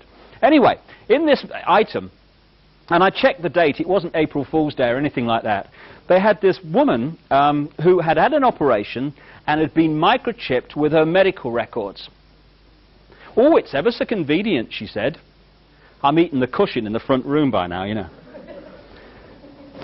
And then what happens, you know in the supermarkets, they got that thing they put across the barcode? Doctor walks into shop with one of them, rubs it up her front. Up on the screen comes this woman's medical records. I thought, I'm going to wake up in a minute here, you know. But at the end of the item came the key little clip, not very long, by the managing director of the company that's produced the technology, the microchip. "This is just the start," he says. "We can put on this chip medical records, financial records, passport details, social security details, prison record, the flipping lot." Exactly, that is the idea. And it's been moving along, unmolested, for a very long time, because its great power is secrecy, and when you think that so much of the mainstream media is controlled by the very force that wishes to bring it about, it's not surprising that so little of it has come out. But I feel we're now in a time of enormous change, a great jump in human evolution, and therefore an energy of change is bringing this stuff to the surface, and its secrecy, its great power, is being unveiled. And I certainly don't want to be seen to be condemning the people I have talked about. And I mean, I've heard some people who've investigated this without the spiritual balance, and they're saying, "Oh, hang 'em, hang 'em, hang 'em." Rubbish. The people involved in this manipulation are, yes, exhibiting their state of being at this time in their eternal journey. They are exhibiting their attitude to life and the state of their mind, okay. But they're also making a massive statement about us which we would do very, very well to acknowledge and think about. I don't talk about the Carringtons and the Kissingers and the Rockefellers with hate in my heart or condemnation. I just think we ought to know what's going on so we can stop it going on. Because what I've just described is actually a massive statement about us, because it can only happen because of us and the fact that we have conceded our right to our own power and our own control of our own lives. And I'm going to talk for a little while about something that may seem to be totally unconnected with what I've talked about so far, but it is actually the reason it's possible, and it is the reason that we are the generations that are in the process of removing this nonsense and turning this planet from a prison to a paradise, which is what it really should be. When the top of my head exploded and this awareness started appearing in my mind that challenged both religion and this world is all there is science, I heard this line, "We create our own reality." And I thought, yeah, that sounds right to me. But there has to be a means through which we do it, because there is no such thing as the paranormal and no such thing as the supernatural. They don't exist. Everything that happens in creation is the result of the natural laws of creation and the interaction of energy. What we call the paranormal and the supernatural is merely that which the system wishes to push away. Because, again, I have this word I use sometimes, opposames.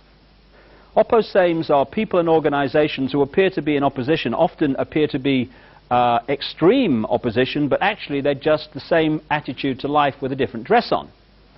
I love the far right and the far left. I love that one. The far right, as symbolized by Adolf Hitler, is into centralized control, military dictatorship, concentration camps. The far, far left, as symbolized by Joseph Stalin, the absolute opposite to that, is into centralized control, military dictatorship, and concentration camps. Yeah, great. It's great to have choice in the world, isn't it? And opposames also applies to religion and science, because they appear to be in opposition, but in one way they're exactly the same. They both survive only through the suppression of knowledge.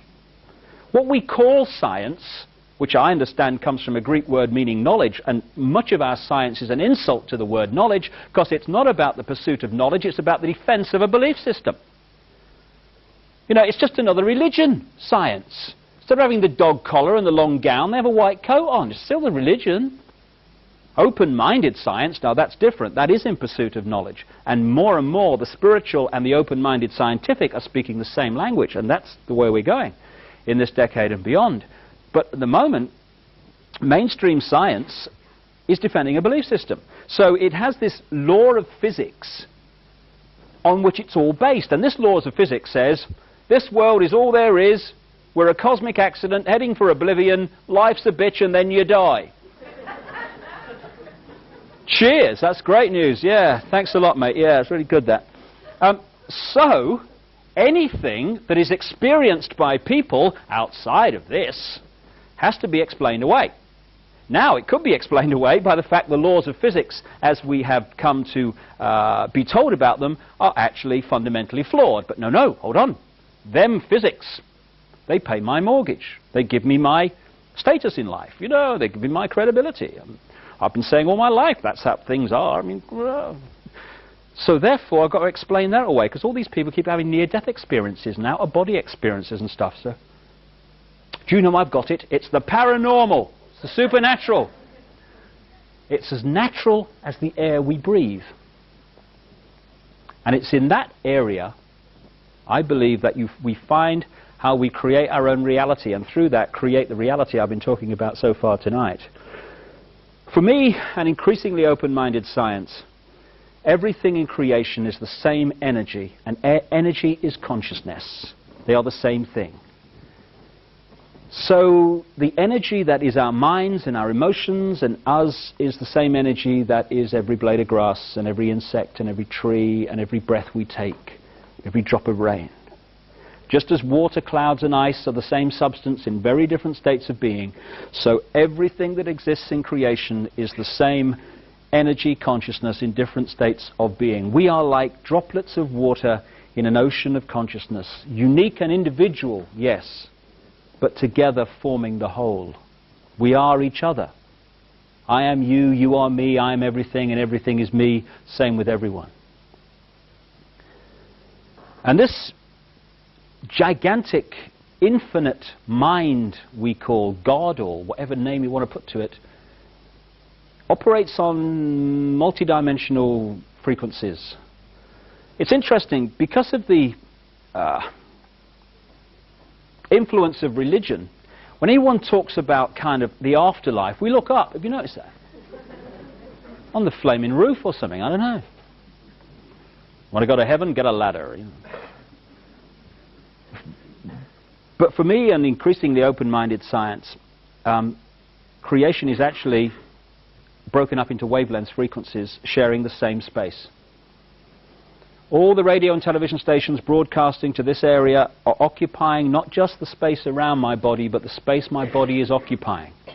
We're on different wavelengths. Therefore, one radio station, unless it's very close in its frequency to another, operates in complete oblivion of all the other wavelengths. Everything that exists in creation is sharing the same space that our bodies are occupying and our minds are occupying. What is that line we hear? The kingdom of heaven is within you. Everything that exists is within us.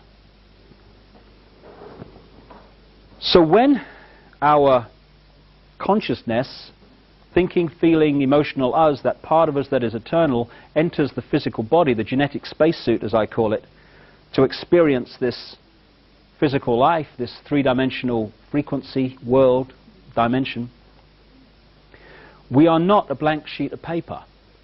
We are already unique. The unique sum total of all our experiences. And I've noticed this with my boy, Jamie, who's 3 now. Because my mind's been open to this in the period he's been alive, I've watched him develop. And he has manifested his own unique character, what he finds funny, what he finds fearful, all these different things without any outside influence. Because he wasn't born into this world as a blank sheet of paper. He was born unique. We're all unique. This uniqueness is broadcast out as a magnetic electrical pattern. For me, everything that exists is magnetic electrical energy. So, when people talk about hands-on healing, you get, it's the devil. Or, bloody strange, mate, load of rubbish, mumbo-jumbo. What is hands-on healing? It's not faith healing. It is the passing on of electrical magnetic energy from one person to another.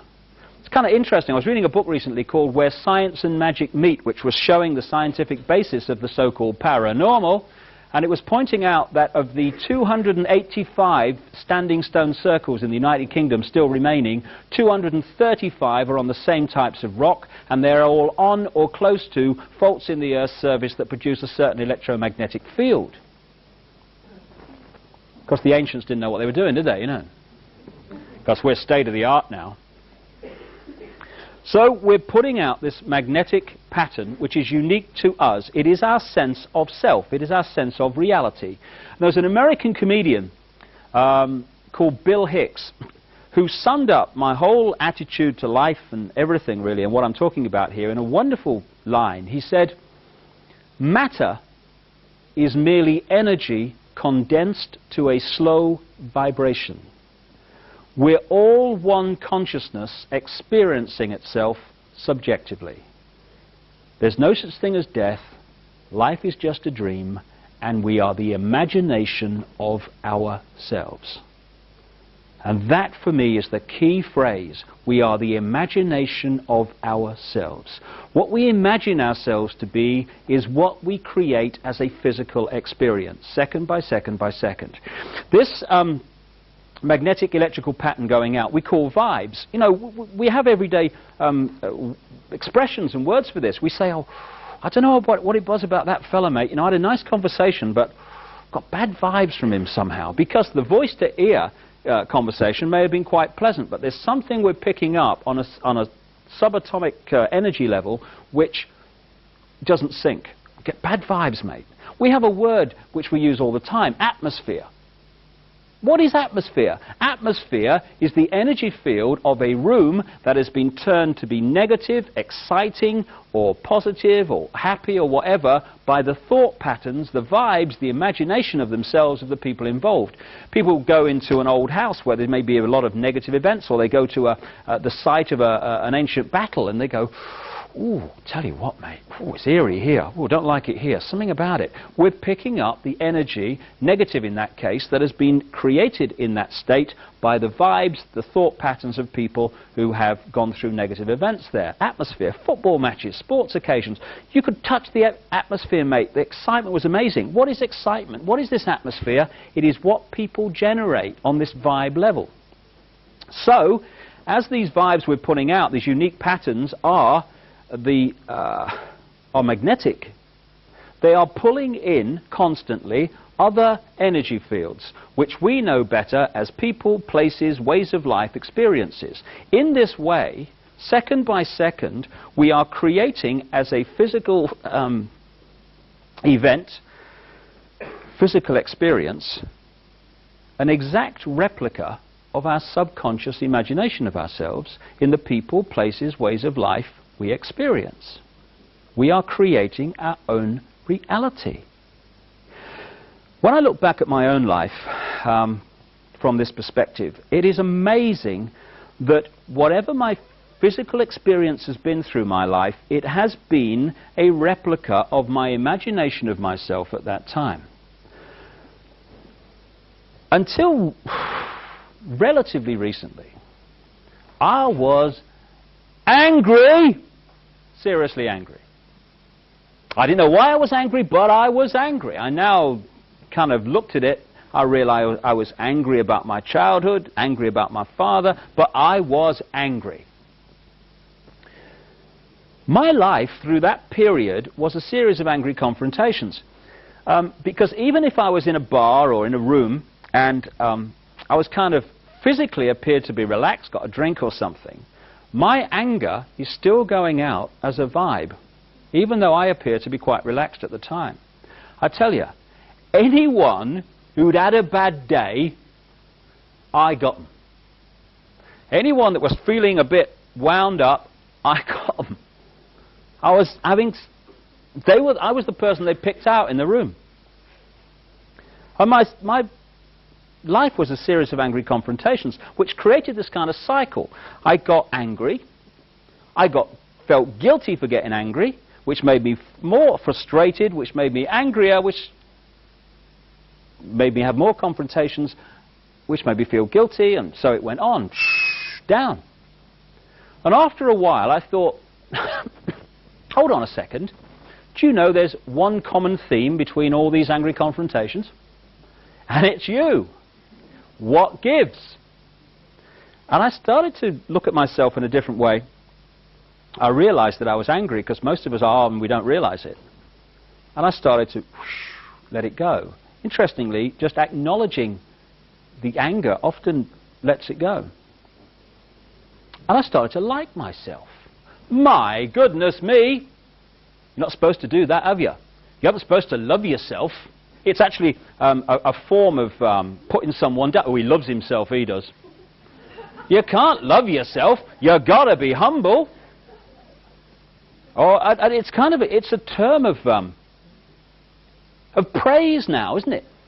Do you know, he's ever so humble, you know, he's always putting himself down, but he loves the world. No, he doesn't.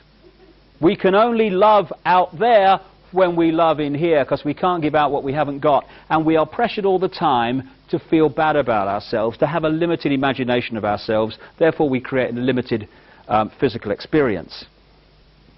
When I started to let this anger go and like myself, love myself, oh my goodness, call the police, my life changed. Because I started to respect my right to be me, and not what other people were insisting that I should be to conform to some mythical right and wrong. And once I started having that feeling about myself, I started to attract into my life people who love me not for what they want me to be, but for what I am, whatever I am is. And that's just a reflection of the way I see myself. I am creating a different reality. Friend of mine, lovely, lovely person, and I hardly exaggerate when I say she starts virtually every sentence with the words, "The problem is though." This lady sees life as a problem. Her life is a series of problems. So I said to her, last time I saw her, "What's up?" She said, you don't look too happy." She said, "I'm fed up." She said, "I'm useless, me." She said, "I'm a useless wife, I'm a useless mother. I've got no ability, I've got nothing to contribute, I'm useless, I am. Fed up." I said, "Well, what's brought this on now?" She said, "Well, I'm fed up." She said, "Everyone's putting me down." I thought, no, you are putting you down. Your imagination of yourself is that you are useless. And this lady is surrounded by people in her life who are constantly putting her down. And she's pulled them in because she has created her imagination of herself as a physical experience. One of the great ways this works is we attract to us what we most fear, because fear is not only a great controller, the great controller of the human race, it's also the great limiter of human evolution.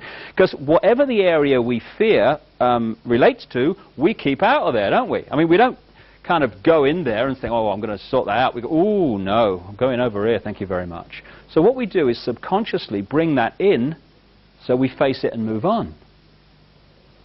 When I was a kid, I was terrified of dogs, me. Terrified of them. I lived in this big council estate in Leicester. It was over here. Over here were the shops, and there was a bit of green between them. You know, like a common, you know? Whenever I walked across that common, I'm surrounded by them. Row, jumping up at me, and oh my God. What do we say in those circumstances? Why, I'm so unlucky, me. Of all the people for it to happen to, it happens to me. I go to my mate's house. My mate had this really docile dog called Prince. I walk into his house, he takes a bit out of me coat, this thing, you know. My mates go across that green. They're not frightened of dogs. The dogs completely leave them alone. And when I'm a kid, I'm thinking, I'm so unlucky, me. Why me? Of all the people for it to happen. But what I was doing was pulling in what I most feared to face it. As a result of walking through and facing that, I'm no longer frightened of dogs. Interestingly, I say until relatively recently, the things that probably terrified me most were going to the dentist, flying, and speaking in public. And being ridiculed. Which has never happened to me, has it, in this country, you know? My worst nightmare would have been having a tooth out on a plane while making a speech to the laughing passengers. That would have done me in, that. But as a result of facing all of those fears that I've just said, I don't fear any of them anymore. Because fear is our creation. It's a choice. We can choose to fear or not to fear. So this process of putting out our imagination of ourselves and pulling in a physical reflection of that is at the heart of the human experience. And the most destructive state of mind, and my goodness me, we've all been there, it's possible to be in, is poor me. The victim mentality will always reproduce the victim reality. This world is awash with victims because this world is awash with people who have been conditioned to see themselves as victims, powerless, under the control of somebody else. Therefore, they create that reality. And we've all been there, as I say, but for some it becomes like permanent squatters' rights in the psyche, the victim mentality. And it doesn't matter how you fuss around and run around someone who's in victim mode, poor me, you know, someone else is in control of my life and they must do something about it, and oh God, I'm ever so unlucky. Doesn't matter how you try to help someone like that, they'll always be in victim circumstances because the vibe they're putting out will constantly pull in that physical reflection. The change, which is why vision is so important, the change that gets the victim out of that situation is to realize there are no victims, only states of mind that perceive themselves to be victims.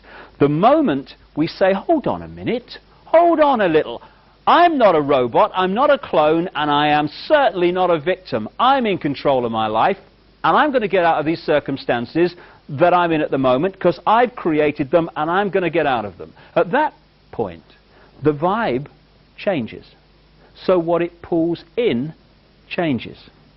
Suddenly, people get bits of luck. And amazing coincidences happen. You'll never guess, mate.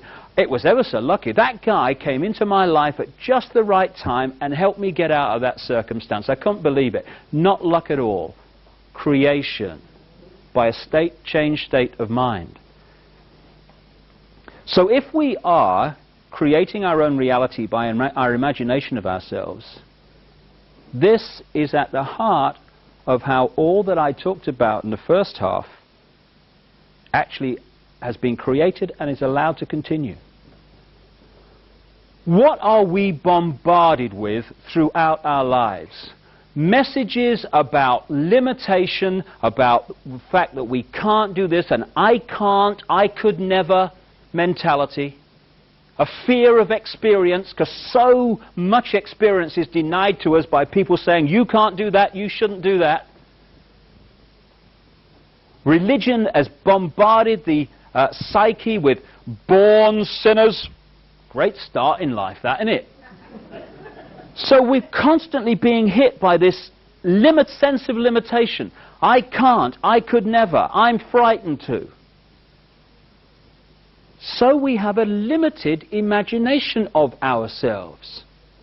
I remember I was brought up on this big housing estate, and I was kind of conditioned to believe that because I was like working class, that my life was basically sorted.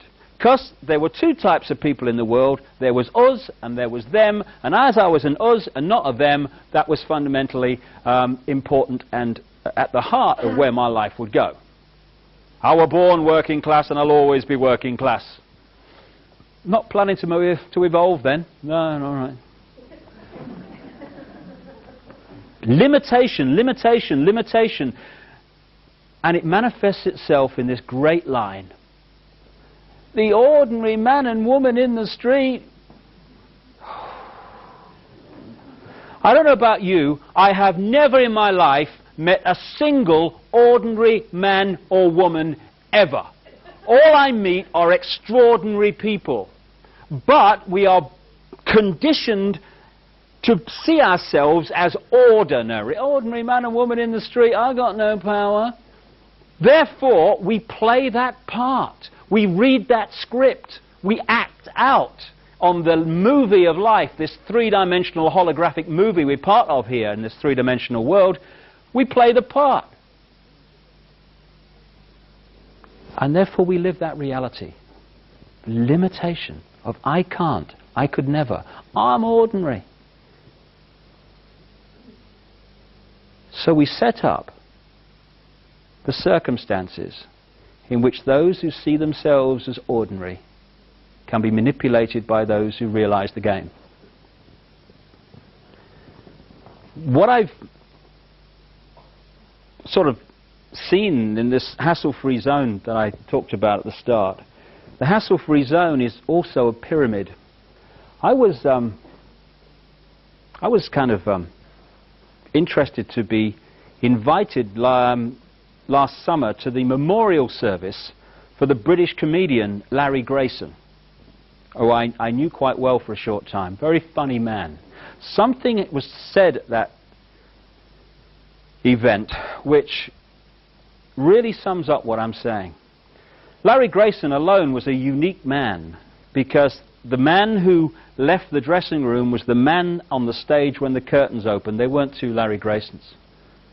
I remember him saying once, anybody watching this kind of video in another country, I'll give you an idea of Larry Grayson. I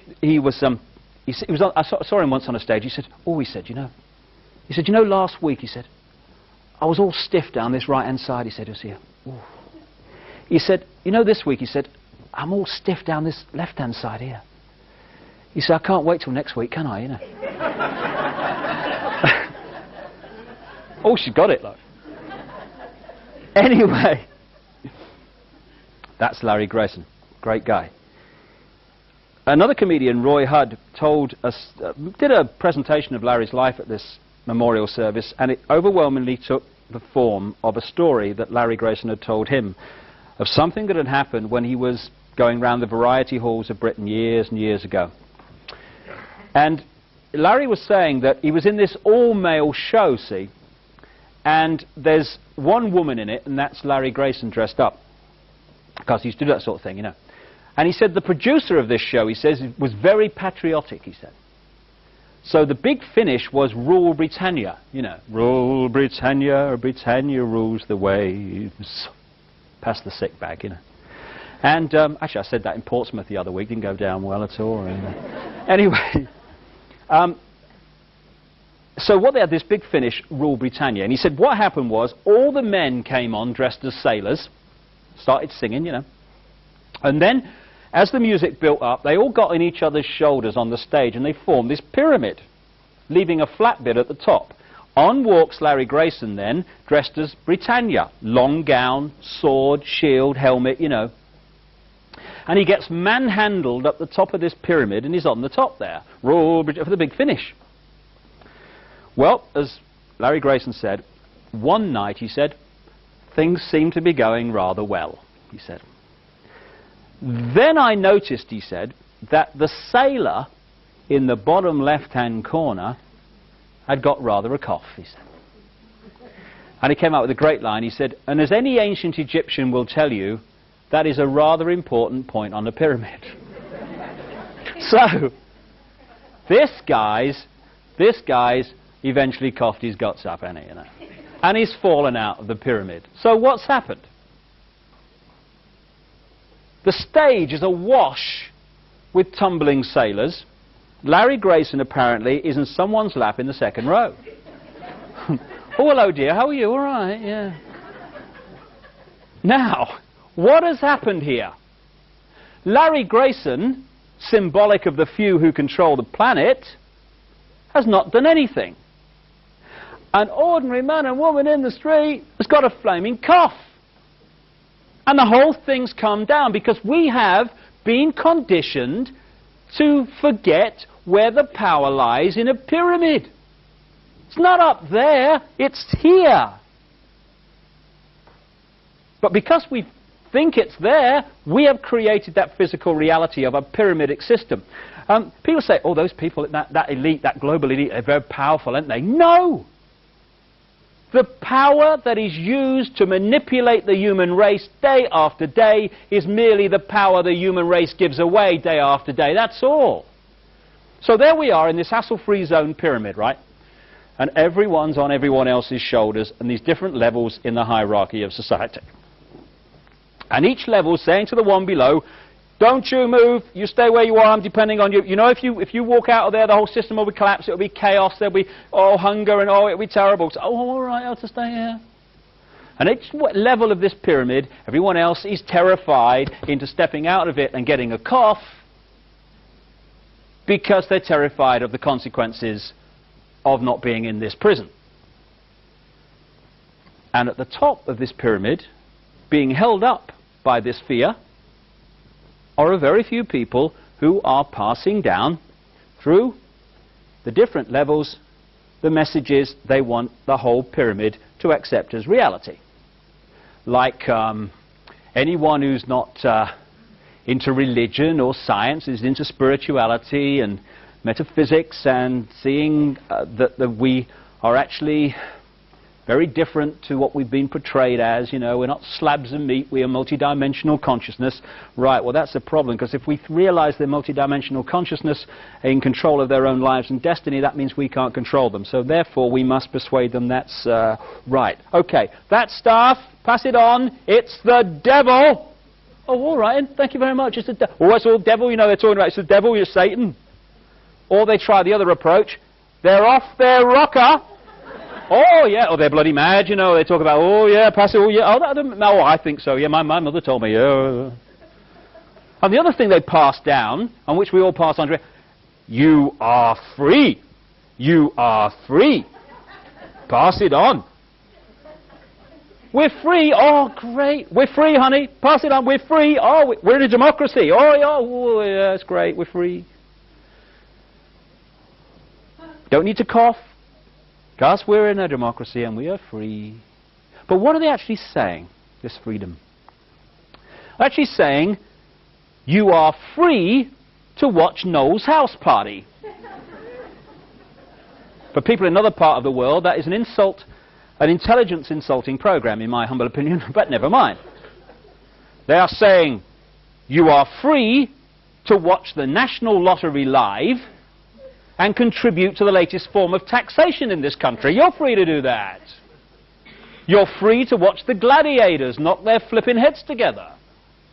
And Dallas and all this other stuff. You're free to watch all that. You are free every year to have more and more dots on your zapper button, and you're free to press any one of them and have your intelligence insulted by 99% of them.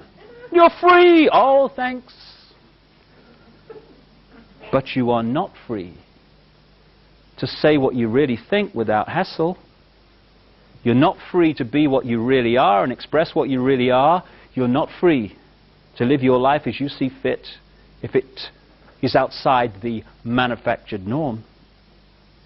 You're not even free to live in one house and pay to live in one house. You have to buy 3.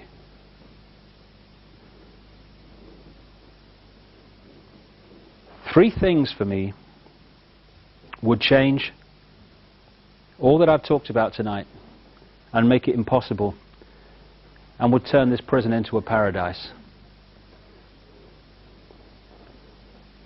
It doesn't take one new political ism, not one smoke-filled room, not one terrorist freedom-fighting organization, what a contradiction in terms, to change this world to a paradise. It just takes each of us to be who we really are and to express that uniqueness. It needs us to get a cough and step out of this nonsense. Those 3 things are to respect our own right to be unique and to express that uniqueness. Crucially, to respect everyone else's right to be unique and express their uniqueness. And thirdly, that no one ever seeks to impose what they believe on anyone else. At that point, we'd have a great explosion of human potential being unleashed from the prison of fear where it's spent so long. But because no one seeks to impose what they believe on anyone else, free will is not denied. Once we respect our own right to be unique, we cease to be a slave to imposed thought and behavior. Once we respect everyone else's right to be unique, we cease to be a police force of the hassle-free zone and all the other slaves. And if we don't seek to impose what we believe on everyone else, no one's free will is denied. And what a difference that would make. If you take the symbology again of the herd of sheep. Hundreds of sheep across that hillside. Farmer arrives in the pickup truck, gets out, stands there on the stick, wagging the eyelids. 1 or 2 or 3 of the sheep start to walk towards him. But now, the sheep mentality is very different. The other sheep are not following the one in front. They're celebrating their uniqueness. They're following their heart. They're expressing who they really are. So they're saying, that's interesting, old Fred and Ethel sheep going over to that bloke on the stick, that's interesting. Do you know they do that every day at the same time? Very strange. But me, no, my heart, this is right for me. I'm going over here, I'm told it's ever so good, you know, there's a lot to learn over there, a lot to experience, that's where I'm going. And the other sheep says, oh, that's good, I'll have a word with you later, see what went on. But I'm going there, and I'm going there. What on earth does the farmer do? Because now it is mayhem from his point of view. Because the bar mentality has disappeared. And all the other sheep are saying, you have every right to go over there. As long as you don't interfere with me, that's great. Same with you, same with you. So the farmer might, at that point, symbolic of this global clique, he might then fall back on Old Faithful. We'll frighten them to death. Get them flipping sheepdogs out. Row, row, row, row. And now, the same sheep that are expressing their uniqueness, because they're now in their own power, and they know that they are infinite in their power, because there are no ordinary men and women in the street, just extraordinary people. Because they're in their power, they realize that fear is their creation. And fear may be stimulated out there, but we choose whether to fear or not. Nobody else. It's just a choice. Everything's just a choice. So, it's, excuse me, go and have a bowl of water or some dog food or something, on your way, not interested, not going to be frightened into conforming to what you say I should be. All that's happened in that example is that the sheep have let go of fear. They have let go of fearing being what they are, unique. And the whole situation has changed. And if you bring that into the human experience, everything that I've talked about tonight becomes impossible once we express our uniqueness and stop condemning everybody else for expressing their uniqueness because it differs from what we think they should be doing. And for me, we are the front of the snowplow generations here. There is a global awakening going on that's changing the nature of people's perceptions of life. You know, when I look at people, I see them standing symbolically in an eggshell.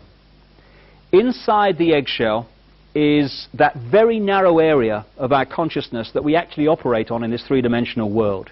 And that very narrow area, first gear as I call it, is a doddle to manipulate by messages hitting us through the eyes and the ears constantly. Outside of the eggshell is our multidimensional consciousness, not some other external entity, our own multidimensional I going on into infinity. An infinity of love, understanding, wisdom, knowledge. Because, you know, people say you have to seek enlightenment. I don't agree with that. Enlightenment's never gone away. Enlightenment is sharing exactly the same space as ignorance. It's just on a different vibration, that's all. What I feel, my view anyway, we need to do is not seek enlightenment, but remove the barriers that are keeping enlightenment out. And that is the eggshell. An eggshell made up of fear, guilt, resentment, lack of self-esteem, I can't, limited imagination of ourselves. Fear. And when that starts to crack, and it's cracking for more and more people, multidimensional self starts to get access to reconnect with first gear self. And at that point, we start to perceive ourselves and life very different.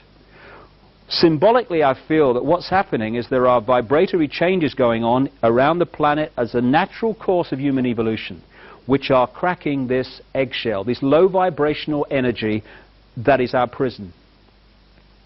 And so the light, if you want to call it that, the multidimensional self, the infinite self, is starting to get in and reconnect with this self. Suddenly, and I get 2,000 or 3,000 letters a year now from people of all walks of life, increasingly from around the world, and the same experience is being experienced by all these different people. And that is, they're saying, I'm seeing myself in the world very differently. Why haven't I seen it before? It's so obvious. Because now the eggshell's cracking. And it's not first gear that's making the perception process in this world. It's multidimensional self. We're becoming whole again. We're becoming what we really are, but have forgotten we are. The front of the snowplow generations are taking from our parents and grandparents, not because they're bad people, because they're just passing on their programming, we all do, which are basically about run with the herd, don't cause trouble, keep your head down, and as the Japanese have a saying, don't be the nail that stands out above the rest, because that's the first one to get hit. Love that one. And we're passing on to our, not just our children, but to ourselves, because this is a really here and now thing, thought patterns that say, you be you, whatever you is, and respect everyone else's right to be them. And the people between that and that are our generations. If we can let go of our own fear we can remove fear from the world. Because the world is merely the sum total of human imagination of ourselves. When we change our imagination of ourselves, what we call the world dramatically changes. The world is just a second-by-second physical replica of the human mass imagination of ourselves. When we let go of our sense of limitation, our sense of fear, our sense of I can't, the world ceases to be a prison, because we have created it.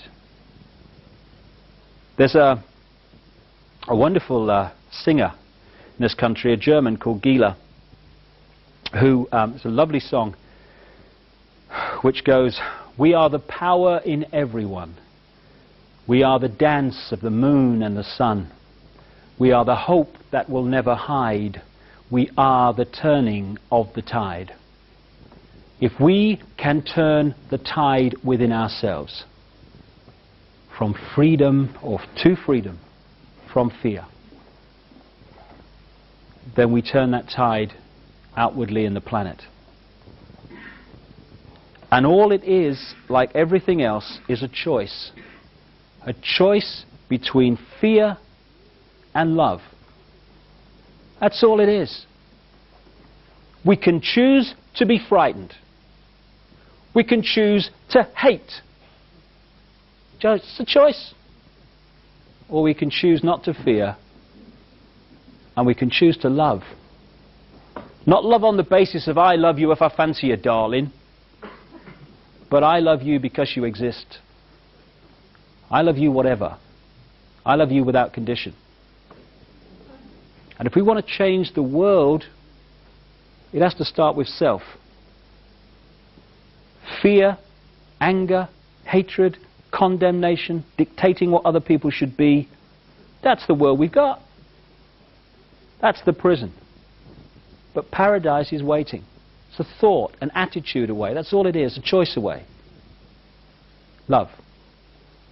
If we love each other and love the world, our lives are fundamentally changed, and the world is fundamentally changed. And we are the generations, strange as it may seem when you survey the world today, we are the generations, I passionately believe, who are going to love the world into the paradise it really should be and was always designed to be. Changing the world is not something in the future anymore. Oh, I hope it'll be better for the kids. It's here and now. We're going to see it happen. Another song, the chorus of which I'll finish with. Love can build a bridge between your heart and mine. Love can build a bridge. Don't you think it's time? More and more people across this planet are screaming yes to that question. And we are the generations who are going to love the world to a paradise. Thank you very much. Thank you. Thank you. Thank you. Thank you very much.